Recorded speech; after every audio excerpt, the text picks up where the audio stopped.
ती आमच्या रक्तात वाहती राजे. तुफान गरजतो आग ओळखतो वाघ मराठी माझा सन्मान राखतो जाण झोपतो तुफान मातीचा राजा. लॉर्ड माउंटबॅटन म्हणतोय शिवाजी महाराज जर इंग्लंडमध्ये जन्माला आले असते तर आम्ही पृथ्वीवरच नाही परत ग्रहावरही राज्य केले असते. नेताजी सुभाषचंद्र बोस म्हणतात हिंदुस्थानला जर स्वातंत्र्य मिळवून द्यायचे असेल तर एकच पर्याय आहे शिवाजी महाराजांप्रमाणे लढा. स्वामी विवेकानंद म्हणतात शिवाजी महाराज हे फक्त नावच नाही तर आजच्या तरुण पिढीसाठी एक ऊर्जा आहे जी हिंदुस्थानला स्वातंत्र्य मिळवून देण्यासाठी खूप गरजेची आहे. इंग्रज गव्हर्नर म्हणतात शिवाजी महाराज जर अजून 10 वर्ष जगले असते तर आम्हाला पूर्ण हिंदुस्थानचा चेहरा सुद्धा पाहता आला नसता.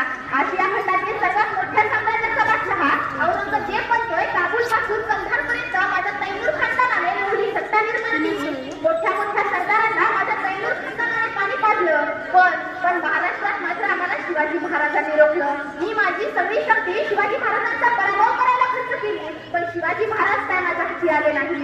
या अल्लाह दुश्मन दिया भी तो कौन दिया सिवा हौसला जैसा दिया.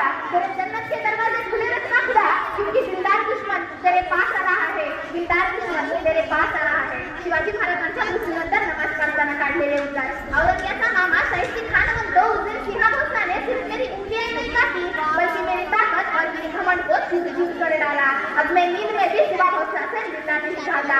आणि आधी सांगितली बड़ी बेगम मध्ये क्या उस गद्दार दुश्मन के सिवा को लाने के लिए एक भी मर्द में दरबार है.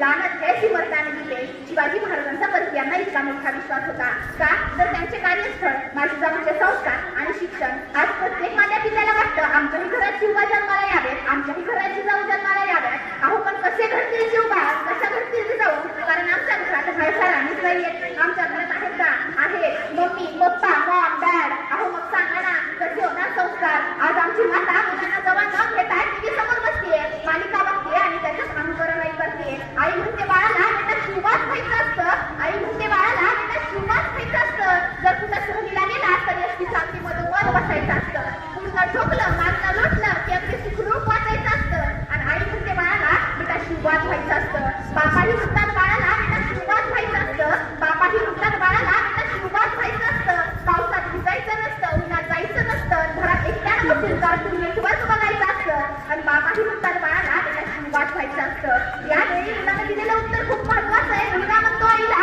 आई बाळानं शिवबाच व्हायचं असतं. अहो बाबा बाळानं शिवबाच व्हायचं असतं. पण घरात आधी आईला जिजाऊ आणि बाबांना शहाजी व्हायचं असतं. बाबांना शहाजी व्हायचं असतं. अरे पूर्वीच्या महिलांना